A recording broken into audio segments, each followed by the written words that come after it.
Sup guys, I don't think people really needed to see a Gyze list, but content, right? And some of you guys actually asked for it, so why not? Also, we did just get some new cards to play with, so it's a good time to do it anyways. Here's the deck log. Okay, and with that, starter as always, Neon Gyze. You need him to even play this deck. Your trigger power turns off to flip stars instead. You flip 5 ultimate stride and hope that dealing 5 damage wins you the game. Your one and only win con, literally. Grade 3s, V Gabriel. I'm still on V Gabriel and not G Gabriel for Gyze. V Gabriel for me is just a lot safer into some matchups, and mainly because she's free. She still pluses you and rescues without needing to commit too much to the turn. Even though G Gabriel can potentially plus more and is pretty good with her GB2, it honestly can be a bit redundant. Also, if you're going second and have to ride G Gabriel, she doesn't give you a guaranteed marker without Uriel, and usually it's better to go into Zafkiel or Raphael because they can help you sustain a lot better, especially if you're going second. But that's just me. You can mess around with both and see what you like. They're both very viable. Either Gabriels are mainly just for going first, and that's pretty much it. Hamel. If you're going second, Hamel is a better ride target just because she has an on-play skill to call and rescue. It's both Vanguard and Rearguard, so it doesn't matter too much, but there's potential shenanigans there. This can help you dig further, and you can even chain it with multiple rescue units for even more digging to find cards that you need or just hitting triggers, all before you stride. And if you happen to be missing triggers, this can give you at least one more opportunity to hit the last trigger so they need for Gyze, so you can ultimate stride then and there without having to wait an entire turn to roll over first. But really, all you need to know is that she extends combos and rescues like most of your other rescue units. By now, I'm very certain that you guys already know what these cards do, so I won't keep repeating this for the others. Reverence Rush, a very popular attack from Overdress. He lets us stack grade 2 or greater on top of the deck, so the more notable things to do with him is guaranteeing us ultimate strike fodder, or do what everyone else does with him and stack heal guardians to guarantee checking a heal. On top of that, we get a free Zera flip and a G Guardian locked and loaded for your opponent's turn, all for just a Soul Blast. Balanced. He's pretty crazy, and I could honestly see this card getting banned one day in premium, so better abuse him while we still can. Now the grade 2s. Zafkiel always. Keep in mind that her plus 3k is both Vanguard and Rearguard. That can be either good or bad depending on whether you look at the damage denier or not. So sometimes she's not the best ride target because you'll most likely never hit under with her. And this is something I want to emphasize on because the most standard thing to do in Gyze is swing into rearguards. But if your opponent forces this game of attrition by not leaving you rearguards, this is where knowing when to swing under or over, or not even swing at all comes into play. So even though Zafkiel is really good, you need to be careful that she is a 12k because that may work against you if your opponent tries to be smart. Not everyone will play against you the same exact way, so it's best to be prepared for all types of situations. Next we have Salafiel. On rearguard, she's a 19k beater, which is actually important. Other than beating over annoying rears, we obviously want to keep our opponents on at least 1 so that Gyze is lethal. But sometimes they may decide to aggressively guard your attacks. This way they can basically buy an extra turn and or stay at 0 to face tank the 5 damage, and then will really try to pop off with so many open counterblasts. So as your biggest beater, you can use her to try to push for that 1 damage should they decide to go that route. Gyze. She toolboxes the deck for anything, including triggers if you want. She does require you to combo into, but being able to guarantee key pieces for your cool Gyze combos and cards like Hanalise to survive and all that means she can bring a lot of utility and consistency to Gyze. If you ride her as a Vanguard, she's an AK body so you can swing under and still get a drive check if you're going to damage deny. Otherwise, her main purpose is giving access to whatever we need without even losing shield value when calling her on board. She's more of a tech choice, but normally in a deck that's supposed to be random as hell, she provides a lot of flexibility with pinpoint searching, and that can tie a lot of plays together for us. On to the grade 1s. We obviously have Zophiel. Best ride target going second unless you plan on damage denying. They either let you draw or they damage deny themselves. It's always a win-win for you. Bellyful Meds. She's primarily for soul because we can have a major soul issue since 1, we already don't start on a V starter, and 2, we have no inherent way to soul charge ignoring Hamel. We need to soul charge sometimes since we can go through soul pretty quickly. The way that I look at soul for Gyze is that each soul is basically a guaranteed heal, so it's an important resource to manage. Also, she gives some swap utility too, and it's also pretty nice that it's an act ability. You can use her after you set up your damage zone, whereas you kind of have to shotgun all of your rescue units because they're all in place. She's more controlled, but she basically serves the same purpose as them in toolboxing our damage and soul charges as a bonus.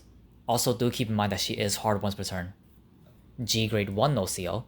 She's very good for when you have cards in damage that you need on demand. If you see her in hand, cool. If she's in damage, you can call her to the Guardian Circle with your healing G Guardian, which will also trigger a skill too, plus countercharging you in the meantime.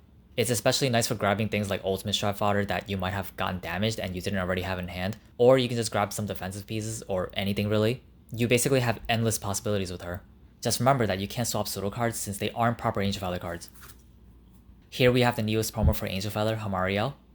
These are essentially discard fodder for G-Guardians, which is always nice to have more of. Her other skill though, she can get really big and that helps a lot with our relatively low defense. In addition to that, you can also counterblast 1 to gain 5k for the rest of the turn. 5k is a bit small, but it helps that we don't gain any defensive power from triggers. Now when you're Gyze, she will bypass his immunity since she's a Guardian, so Gyze gets the plus 5k added onto a 30k base, which is pretty gigantic.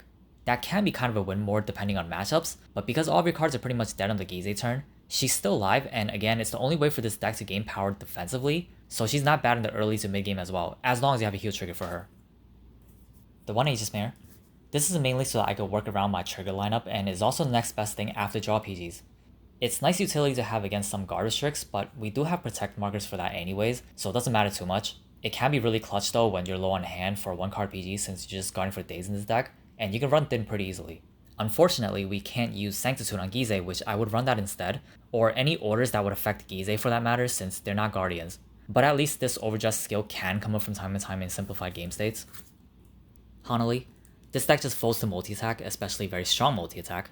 We would have to hard guard even the tiniest of pokes, so for us to curb that, Hanali becomes very important to survive against matchups that can attack like 20 times. The errata makes it even better now. Now we have the triggers. Draw crits. These are a huge boon for Gyze just because of the 15k, which makes up most of the shield value in the main deck. Most of the time you are damage and rescue checking these, and they still net you a draw. You just have to be mindful of critting your opponent, but it's not the end of the world even if you do. The 15k just makes a huge difference in guarding efficiency as opposed to if you're just playing all draws. And she also soul charges when you're on a Gavrio name, so there's some utility there as well. The Overdress draw. Just the best draw trigger for a 10k shield when your opponent's on grade 3. Standard. Draw PGs. For the rest of the Sentinels, you certainly can run grade 1 PGs if you want. Of course, our heals. Absolute necessity to survive early game because we're only ever threatening when we're on Gyze. Also, these are grade 3, so they can be used for ultimate stride if you really have to. Purple OT. One of the new OTs that we just got, and it's an actual Angel Feather card. It's effectively 5th heal that can not only set our damage further back, it also gives us a selective plus from damage so you can grab whatever you have there. That's huge because we're just naturally setting up our damage zone for it. The call though has its applications but won't really matter too much because it's Gyze. The generic OT to flip 2 Xeraphs is still a good option, but because we already can check so many triggers with some luck, having more breathing room with more potential healing and toolboxing is, I feel, a lot more valuable in the long run. It's also better on the Gyze turn 2, whereas the generic OT is sort of dead, but either is fine, so it's preference at this point. We really shouldn't be relying on OTs anyways unless you need a sack to win, which is pretty much this whole deck, but you get the point. Now the G-Zone, your 5 Xeraphs. Make sure there's no Ultima since it's choice restricted with OTs and OTs are OP. Harmonics, just for going second for the 20k shield really. Those other skills really shouldn't matter, but utility, right? Zafkiel, main stride even in Gyze. The extra drives are what you mostly be going for to get all the triggers that you need, and to have a healthy hand size to survive. If you need to push, which I explained earlier, you can also have her gain power, so she alone solves both these issues this deck had. The second copy is for niche situations, but one Zafkiel should really be all you need, or at least just to finish all the triggers that you need. Raphael Mitra, she's an on-demand heal too, but discard too.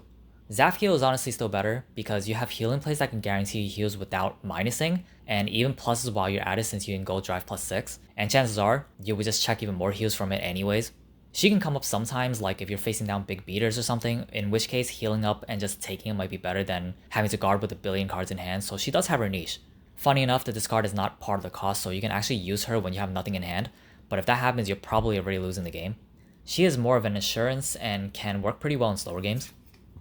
And that's pretty much it for the strides. There's the other Raphael and Basaseo, which are options too, but I chose to play more G-Guardians for more utility since I am running Hamariel. I chose to dedicate a lot more to G-Guardians because of that. And again, Zafkiel is all we really need anyways if we need to stride. Now the G-Guardians. Orifiel. Unlike some other clans with free 25k G-Guardians, this is the best that we have that is free. It's only a 20k and we also need to be at 4 damage, but it's still pretty decent, and being free matters because all of our other G-Guardians has costs that we don't want to use all the time and basically for the sake of having some control over our resources. Also, she does have more shield value than our bread and butter. Surya, which is that bread and butter, she helps dig for triggers, which is why she's still important to run, but her main problem is that she's low shield value. She's a bit better if you run G-Gavrio, but for me she's more so here if my trigger stacking isn't on point. Firmament, the G-Guardian that I try to spam the most. He can get big and also allows us to heal, so he's by far the best G-Guardian unless you really need to hit triggers, then it's Suriel still. He can technically still be better than Suryo since you can use him the same way while also being able to take more damage. Although that is something you need to be careful of in case that they just might end their turn because they're afraid of you hitting your last trigger that you need for Gyze. But combining this and Reverence is a lot of healing potential, which just adds crazy sustain for us. These two cards are mainly the reasons why you need to manage so well in this deck. And lastly, we have Coburn. Just potentially a fat shield depending on your opponent's hand. Unless your opponent is actively guarding you or just dumping their hand for their plays and whatnot, it's going to be big. It is Vanguard only, but it does help against multiple Vanguard swings where we don't have PGs for. And that's the deck. I don't really have much to say about Gyze. It's extremely straightforward with exactly one game plan, which naturally comes with some major weaknesses. The obvious one being that you have no trigger power, it can be rushed down to death, it's very weak to decks that scales or have guard restricts, and it has virtually zero alternative plays outside of just straight tunnel vision and trigger stacking for the win con. Pretty much why this deck has always been memed. But honestly, the deck isn't as terrible as some people may think, primarily because Gyze has actual good matchups into decks that has a hard time dealing with its playstyle. Not every deck can counter Gyze the same exact way, so some matchups are actually favorable for us. And yes, while relying on triggers is never a consistent strategy, you'd be surprised that hitting 5 triggers isn't that difficult thanks to all the rescue and heal spamming we can do. On that note, this deck has gotten a lot of great tools to use over time, so it's actually improving like every other deck, making it very viable. Especially if you're just a sack god, this deck can beat anything. Just pray that you don't run into Mega Colony or even Chaos Breaker and you'll probably be fine. But yeah, this deck is very fun and cheesy, great option if you just want to turn off your brain and autopilot, or if you just want to be a dick to people, that's also great for that too. And that concludes the most lazy deck in Premium. Hope you guys enjoyed it. As always, any questions, ask away. Later guys.